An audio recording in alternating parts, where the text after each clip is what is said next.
Fala galera, beleza? Eu sou o professor Lucas Araújo, seu professor de Física.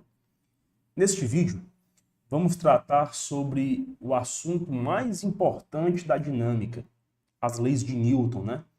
O assunto que embasa toda a compreensão das causas do movimento, certo? Como é que o movimento é gerado, como é que o movimento ele de fato acontece. E vamos conhecer as leis mais importantes, né, do estudo da física. Mas antes de adentrarmos a esse mundo tão importante, que é o mundo da dinâmica, vamos começar o nosso estudo fazendo algumas perguntas. Primeira delas, por que quando um ônibus freia ou acelera, somos empurrados para frente ou para trás? 2. Por que precisamos utilizar o cinto de segurança quando estamos no carro? 3.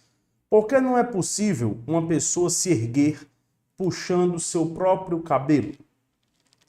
Mas antes de responder, precisaremos conhecer alguns conceitos fundamentais da física.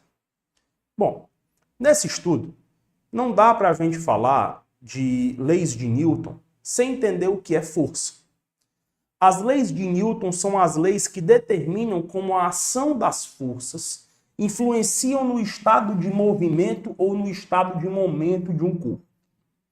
Nós dizemos que força é o agente físico que é capaz de produzir no corpo uma aceleração e, dependendo de sua intensidade, uma deformação.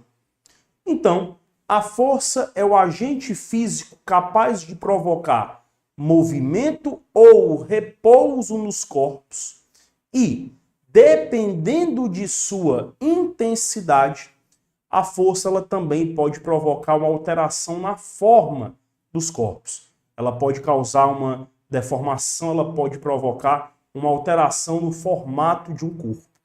Dizemos que a força ela tem como efeito dinâmico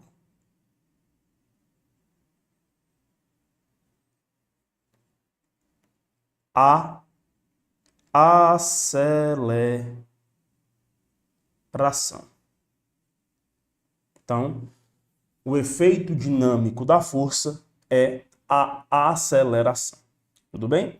Então, as leis de Newton, elas estudam, elas explicam como é que a ação das forças pode interferir no movimento de um corpo e também na forma de um corpo. Tudo bem? Onde é que essas forças estão?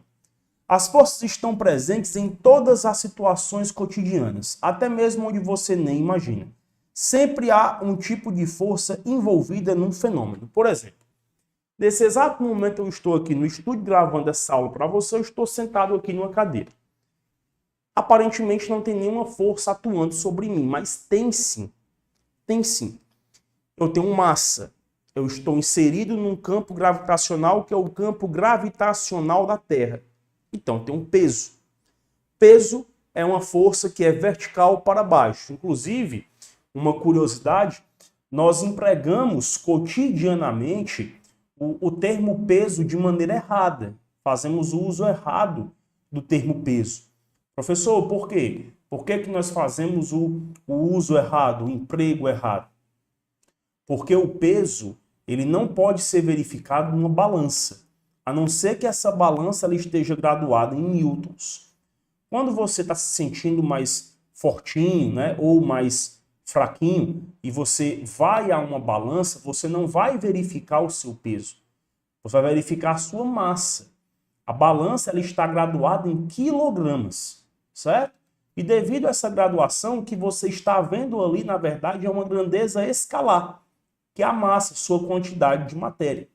Então, o peso é a força que você exerce na Terra, na superfície da Terra. E essa força ela é obtida através do produto entre a massa e a aceleração da gravidade do local. Isso é peso. E estando sentado aqui nessa cadeira, eu tenho a força peso agindo vertical para baixo. Em contrapartida, a cadeira está em contato com a superfície. Existe uma reação a esse contato, que é chamada de força normal. Ela é vertical para cima. Então, o peso está agindo verticalmente para baixo, a normal está agindo verticalmente para cima. Todos dois possuem o mesmo módulo, a mesma magnitude. O valor do peso é o valor da normal. Por isso que eu estou aqui na condição de equilíbrio. Eu nem estou afundando, tampouco estou flutuando. Se eu estou em equilíbrio, é porque as forças que estão agindo em mim na vertical, elas acabam se anulando, elas acabam se equilibrando. O módulo do peso é igual ao módulo da normal. Tudo bem? Tranquilo? Então, as forças elas estão em toda parte, em todo lugar. Nas situações mais comuns do dia a dia, você encontra a ação de uma força. E o instrumento que faz a aferição dessa força, que faz a medição dessa força, é o dinamômetro. O dinamômetro é o equipamento, é o instrumento que nós utilizamos para fazer a medição de uma força. Tudo bem? Bom, além disso, as forças elas podem ser classificadas. A primeira classificação de força que nós fazemos é com relação às forças de contato. Forças de contato são aquelas que surgem pela interação entre os corpos. Então é necessário que os corpos se toquem. É necessário que haja interação entre eles. Então, como exemplo de forças de contato, temos aqui indivíduos puxando aí um cabo de guerra, né, um bloco massivo que está preso aí a uma mola, quando essa mola vai se pôr a oscilar. Aqui temos um halterofilista, né, uma mulher levantando aí um certo peso nos halteres. Enfim, essas forças aqui, em que você precisa do contato entre a superfície, são classificadas como forças de contato. Mas também temos as forças que agem à distância. As forças que agem à distância, que não necessitam de contato para existir, são chamadas de forças de campo. E as forças de campo são as forças que atuam dispensando o contato.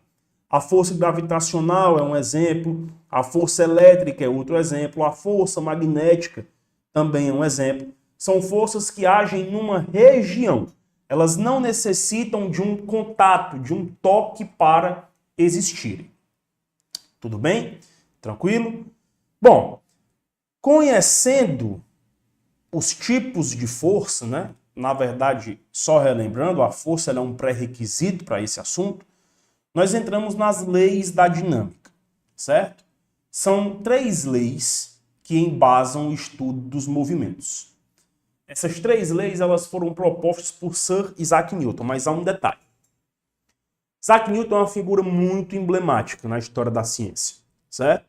Para muitos cientistas, na verdade a esmagadora maioria dos cientistas, consideram Newton a mente mais brilhante da história da humanidade, né? Newton ele promoveu um avanço científico muito, muito grande. Ele realmente foi um expoente da ciência. Existe até uma frase célebre, né, de um físico bastante famoso, que diz que quando o mundo estava às escuras, Deus disse que se faça Newton, né, parafraseando em um versículo bíblico, que diz que quando o mundo estava às escuras, Deus disse que se faça luz. Então, quando ele diz que Deus disse que se faça Newton, é porque Newton seria a luz da ciência. Tamanha é a importância de Sir Isaac Newton. Contudo, por que Newton ele é tão emblemático? Por que ele é uma figura tão distante, digamos assim, da nossa compreensão? Por que a gente coloca Newton em outra prateleira? Porque Newton, ele de fato colocou as ideias no papel. Ele teve a autonomia para pegar os conceitos, reformular o que tinha que ser reformulado e promover avanços que ninguém tinha conseguido promover. E numa disputa histórica, né, existe inclusive uma rivalidade entre físicos e matemáticos, atribui-se a Isaac Newton a criação do cálculo diferencial integral. Então, Newton sabia tanto que o conhecimento da época não dava conta daquilo que ele sabia. Ele teve que criar um artifício matemático para poder consolidar suas ideias. para poder consolidar suas leis. Né? Outros atribuem a Leibniz, porque na época não se existia uma comunicação tão fácil como temos nos dias de hoje. E eles acabaram tendo estudos muito próximos. Entretanto, é comprovado que Newton estudou o primeiro. Newton, de fato, chegou às conclusões acerca do cálculo diferencial integral primeiro que Leibniz. É um intervalo temporal aí de mais ou menos uns 4 a 5 anos entre a descoberta de um e a descoberta do outro. Eles chegaram à mesma conclusão, mas um chegou primeiro. Né? E esse um que chegou primeiro foi Isaac Newton. Então, por essa razão, Newton é uma figura tão importante para a história da ciência. Mas, na verdade, a primeira lei de Newton, ela não é uma lei de Newton, certo? A primeira lei de Newton, ela é, na verdade, de Galileu. Galileu já havia falado sobre inércia. É tanto que Newton tem uma frase célebre também, né? Se eu vi mais longe, foi por estar apoiado sobre ombros de gigantes. Então, ele sempre deixou claro que quem veio antes dele também foi fundamental para aquela conclusão que ele estava propondo à sociedade, para aquele avanço científico que ele estava conseguindo comprovar. Né? Então, quando falamos de personalidades científicas, evidencia, obviamente, a figura de Sir Isaac Newton, porque, de fato, ele foi diferente dos demais. Ele nos permitiu conhecer basicamente tudo. Mas quem veio antes dele, palavras do próprio Newton, também merece respeito, também merece consideração, haja visto que o estudo ele é uma cadeia contínua. O conhecimento ele não se perde, ele se aprimora. Então essa primeira lei de Newton ela tem uma contribuição gigantesca de Galileu Galilei. Galileu já havia comentado sobre inércia. Galileu deixou escritos acerca do princípio da inércia, certo? E é sobre essa primeira lei que nós vamos debater. O princípio da inércia nos diz que todo corpo continua em seu estado de repouso ou de movimento uniforme se a resultante das forças que atuam sobre ele for igual a zero. Em outras palavras, o corpo ele tem dois estados naturais. Ou o corpo ele está em repouso, o que é repouso? É quando a posição do corpo não muda em relação ao referencial adotado. Ou em movimento uniforme. O que é o movimento uniforme? É o movimento que acontece com velocidade escalar constante, ou seja, a aceleração tangencial que provoca mudança no valor da velocidade, ela é nula. Então, o estado natural de um corpo é repouso ou movimento uniforme. O que é que o princípio da inércia nos garante? Todo corpo tem uma tendência de permanecer em repouso ou em movimento uniforme, ou seja, o seu estado natural, basta que, para isso, a resultante das forças que agem sobre ele seja igual a zero. E o que é a resultante das forças? É o somatório de todas as forças envolvidas. Só precisamos tomar o seguinte cuidado. A força ela é uma grandeza vetorial. Sendo uma grandeza vetorial, a força ela necessita de 4 informações para ficar perfeitamente caracterizada. Módulo, unidade, direção e sentido. Ou seja, somar forças não é igual a somar números. A direção e o sentido da força vai fazer toda a diferença. Para isso, o conhecimento de vetores também é um pré-requisito para você que está aqui assistindo essa aula. É necessário que você tenha o conhecimento da soma vetorial. Tudo bem? Então, depois que você identifica todas as forças que agem sobre o corpo, soma essas forças e iguala a zero, você está mantendo aquele corpo em inércia. Você está garantindo que ele vai manter o seu estado natural. E que estado natural é esse? Ele continuar em repouso ou em movimento uniforme. Então observe com atenção essa tirinha que está aqui. Eu saio um pouco da tela. No primeiro quadrinho, o jovem, ele vem aí, né, feliz e sorridente sobre o seu skate e ele diz a seguinte frase. Um corpo em movimento tende a reticências, né? Ele acaba se chocando contra a árvore. No terceiro quadrinho, ele diz, continuar em movimento. Então perceba, o skate estava em movimento, continuou em movimento. Só que o garotinho parou. O que foi que aconteceu com ele? Ao se chocar com a árvore, houve a ação de uma força aqui, ó. A força foi diferente de zero. A força ela agiu contrário ao movimento do garoto. Então o garoto ele estava em movimento, mas uma força diferente de zero agiu sobre ele e mudou esse estado de movimento, deixando o garoto aqui, ó, em repouso. Olha aí a força fazendo jus à sua definição. Agente físico capaz de provocar ou parar o movimento de um corpo e, dependendo de sua intensidade, causar uma deformação. Então, a força aqui em questão parou o movimento do garotinho aí. Tudo bem? Essa é a ideia da inércia. E de acordo com a lei da inércia, quando a força ela é igual a zero, né, a velocidade ela é constante. Então, se a velocidade é constante, o corpo tem duas situações. Ou ele permanece em repouso, ou ele permanece em movimento retilíneo uniforme. Tudo bem? Bem, aqui nós temos um exemplo de aplicação acerca da inércia, inclusive do Exame Nacional do Ensino Médio, né? Na versão de 2011. Aqui ele fala: segundo Aristóteles, uma vez deslocados de seu local natural, os elementos tendem espontaneamente a retornar a ele, realizando movimentos chamados de naturais. Já em um movimento denominado forçado, um corpo só permaneceria em movimento enquanto houvesse uma causa para que ele ocorresse. Cessada essa causa, o referido elemento entraria em repouso ou adquiriria um movimento natural.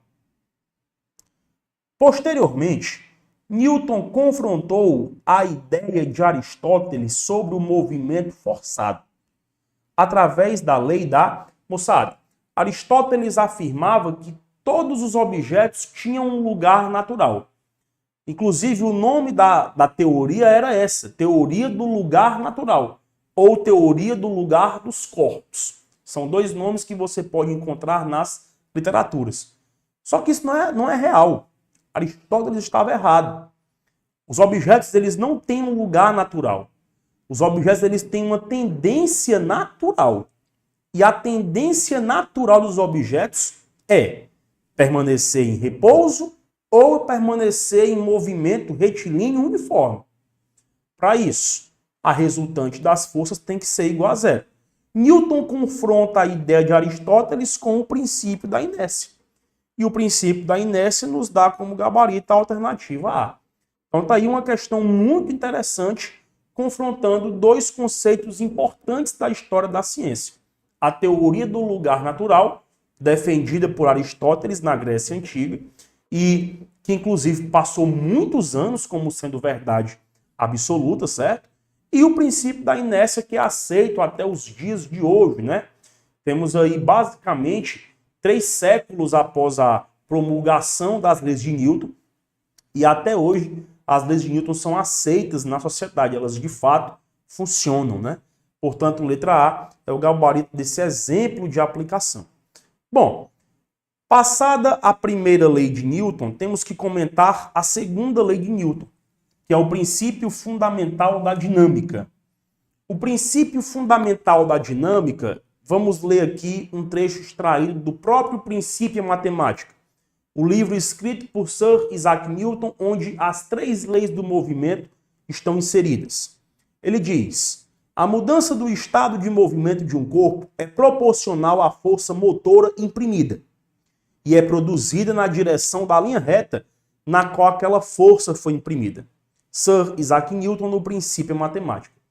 Traduzindo o que Newton diz: quando uma força age sobre um corpo, ela é capaz de deslocar aquela massa. Esse é o princípio fundamental da dinâmica. E o sentido do deslocamento ele é exatamente igual ao sentido de aplicação da força. Ou seja, Se você aplica uma força num corpo da esquerda para a direita, o corpo tem que se deslocar da esquerda para a direita. Você não pode aplicar uma força da esquerda para a direita e o deslocamento da massa ser da direita para a esquerda. Não existe. É contra a ordem natural das coisas. Portanto, o sentido de deslocamento é na mesma linha reta do sentido de aplicação da força. Para onde você aplica a força é para onde o corpo ele vai se deslocar. Inclusive, o princípio fundamental da dinâmica, a segunda lei de Newton, nos assegura que o efeito dinâmico da força é provocar no corpo a aceleração. É isso que a força provoca. Pois, provocando uma aceleração, automaticamente você tem uma variação na velocidade. Essa é a ideia da ação da força. E aí surge a fórmula mais importante, podemos dizer assim, do estudo da dinâmica, que é o cálculo da força. A força ela é o produto entre a massa e a aceleração. Essa, meus caros, é a segunda lei de Newton. A segunda lei de Newton nos garante que qualquer força pode ser determinada através do produto entre a massa deslocada e a aceleração provocada. Bom, esse princípio ele é tão importante de um jeito, né, que todas as forças, independente de sua natureza, têm como unidade de medida Newton, em homenagem a Sir Isaac Newton. Aqui no rodapé ele diz o seguinte, né, que a força de 1 Newton aplicada em um corpo de 1 kg provoca uma aceleração de 1 metro por segundo ao quadrado, certo? Portanto, a unidade de medida oficial da força é o Newton, em homenagem a Sir Isaac Newton. Tudo bem? Tranquilo? Aqui nós temos um outro exemplo de aplicação, agora referente à segunda lei de Newton, certo? Vamos observar o que é que ele nos diz, ó. Um funcionário de um supermercado empurra 2 caixas sobre uma superfície horizontal. Uma contém um fogão com massa de 40 kg e a outra contém ovos de Páscoa com massa de 10 kg, como mostra a figura a seguir. A intensidade da força horizontal máxima que a caixa de ovos de Páscoa suporta, sem danificá-los, é de 10 newtons. Já temos aqui alguns dados importantes, vamos elencando. Primeiro, a massa do fogão, ele diz para você que ela vale 40 kg. A massa da caixa de ovos, ele disse que ela vale 10 kg. E a força máxima que a caixa de ovos consegue suportar é de 10 newtons. Certo. Considere desprezível o atrito entre as 2 caixas e o piso horizontal. Beleza. Esse foi o texto básico. O que é que o comando da questão nos diz? A força horizontal que o funcionário vai aplicar sobre o fogão, de modo a não quebrar os ovos, pode ter intensidade máxima de... os ovos só suportam uma força de 10 newtons. Perceba que o empregado ele não aplica a força diretamente na caixa de ovos. Ele aplica a força na caixa do fogão e a caixa do fogão é quem comunica a força à caixa de ovos. Sabendo a força máxima que a caixa de ovos suporta e tendo a massa dessa caixa de ovos, dá para descobrir, através da segunda lei de Newton, qual é a máxima aceleração com que essa caixa pode se deslocar para que os ovos não venham a quebrar. Então vamos aqui. Aplicando a segunda lei de Newton, a força sobre os ovos ela é igual à massa da caixa de ovos vezes a aceleração máxima que ele suporta. 10 newtons é o valor da força máxima.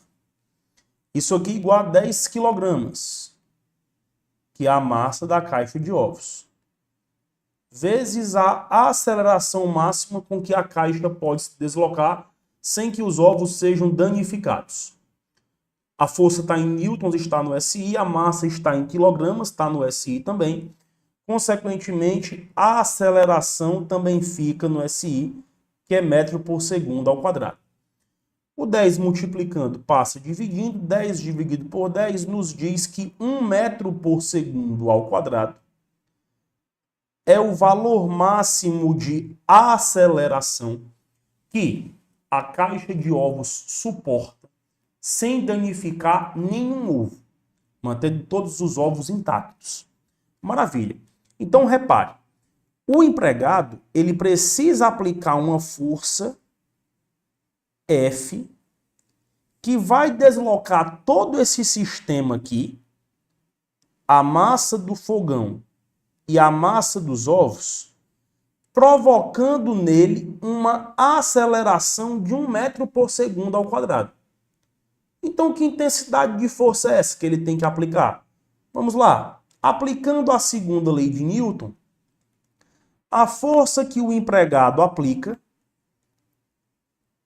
ela é igual à massa total do sistema que ele vai empurrar, vezes a aceleração que os ovos suportam sem danificar. A massa total que vai ser deslocada corresponde à soma entre a massa do fogão e a massa das caixas aí, né, de ovos de Páscoa. Então, a força que o empregado aplica é igual à massa do fogão mais a massa da caixa de ovos, que multiplica a aceleração. A força que o empregado aplica é igual à massa do fogão, é 40 kg, a massa da caixa de ovos é 10 kg. 40 mais 10 é igual a 50 kg, que multiplica a aceleração 1 metro por segundo ao quadrado. É o valor máximo suportado sem que a caixa de ovos ela venha a quebrar. Desta maneira, a força aplicada pelo empregado é 50 vezes 1, que resulta em 50 newtons. Então, meu querido, 50 newtons, letra E, o gabarito, é a força máxima que o sistema pode receber para que a caixa de ovos ela não seja danificada. Então, aí um exemplo bastante interessante de como é que a segunda lei de Newton ela pode ser cobrada de você dentro de um exercício. Bom, após a segunda lei, nós temos a terceira e última lei de Newton, né? Que é o princípio da ação e reação. Novamente, vamos parafrasear o próprio Sir Isaac Newton, né? O que foi que Newton escreveu lá no Princípio Matemática. A toda ação há sempre oposta uma reação igual. Ou as ações mútuas de dois corpos, um sobre o outro, são sempre iguais e dirigidas a partes opostas. Isaac Newton no Princípio Matemático. Simplificando o que Newton quis dizer. Toda ação gera uma reação de mesma intensidade, ou seja, de mesmo valor numérico, de mesma direção, mas os sentidos são contrários. Os sentidos são opostos. E tem um detalhe muito importante. Cuidado que o par ação e reação não é um par de equilíbrio. Professor, como assim o par ação e reação não é um par de equilíbrio? As forças de ação e reação, elas atuam em corpos diferentes, em corpos distintos. Então, vamos para um exemplo. Se eu pego essa minha mão aqui, ó, e desfiro um golpe com essa outra mão, entenda, essa mão está fazendo uma ação nessa aqui, ó. Essa mão que recebeu a reação, ela faz uma reação sobre essa. Então, essa faz a ação. Essa faz a reação. A ação agiu nessa aqui e a reação agiu nessa aqui. É por isso que não há equilíbrio. Quando você empurra um corpo, esse corpo lhe empurra de volta. Por isso não existe equilíbrio no par ação e reação, porque os locais de ação e de reação são diferentes. A ação age num corpo, a reação ela age em outro corpo. Tudo bem? Então, o princípio da ação e reação nos assegura que toda ação gera uma reação de mesma intensidade, mesma direção, mas de sentidos contrários, de sentidos opostos. Um último exemplo de aplicação. Observe. Durante uma faxina, a mãe pediu que o filho a ajudasse deslocando um móvel para mudá-lo de lugar. Para escapar da tarefa, o filho disse ter aprendido na escola que não poderia puxar o móvel, pois a terceira lei de Newton define que se puxar o móvel o puxará igualmente de volta. E assim não conseguirá exercer uma força que possa colocá-lo em movimento. O garotinho, ele acabou se equivocando, né? Se você puxa o móvel lhe puxa de volta. Tá, mas não são forças que se equilibram. Você consegue deslocar sim o armário, porque você faz uma ação sobre o armário, mas o armário ele faz uma reação sobre você. A única maneira para o armário não se deslocar seria, se isso aqui que eu estou desenhando fosse o armário, e isso aqui fosse o garoto, a única maneira para esse armário não se deslocar seria, se o garoto faz uma força F na direção horizontal, nesse sentido leste, a reação teria que ser horizontal no sentido oeste e sobre o armário. Mas não é isso aqui que acontece. O garoto, ele empurra o armário. E, em compensação, o armário empurra o garoto. E aqui nós não temos equilíbrio, pois o par ação e reação não é um par de equilíbrio. As forças não se anulam. O que é que o comando da questão nos diz? Qual argumento a mãe utilizará para apontar o erro de interpretação do garoto? Letra A. A força de ação é aquela exercida pelo garoto. Sim. E isso não anula argumento nenhum. Então a letra A, falso. Nada a ver. B. A força resultante sobre o móvel é sempre nula. Não posso dizer isso.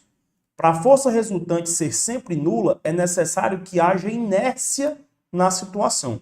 Em nenhum momento a questão me sinalizou inércia. Então a afirmativa B também é falso. C. As forças que o chão exerce sobre o garoto se anulam. Não estamos falando de movimentos na vertical. A força que o chão exerce é a força normal. Ela se equilibra com o peso, mas não tem relação nenhuma com o ato do garoto empurrar o armário. Então a C é falsa. D. A força de ação é um pouco maior que a força de reação. Não. Pela própria definição de Newton, ação e reação apresentam a mesma intensidade. São forças de mesma intensidade, mesma direção e sentidos contrários. Então, a letra D também é falsa. É um erro conceitual, né? Tem que ser a letra E, que é a que sobrou. O par de forças de ação e reação não atua em um mesmo corpo. Maravilha. Foi o que sinalizamos no início do exercício, né? Então, o par ação e reação, ele atua em corpos diferentes. A ação age num corpo, a reação ela age em outro corpo. Essas são as leis de Newton e como podem ser definidas. Grande abraço, bons estudos e até a próxima.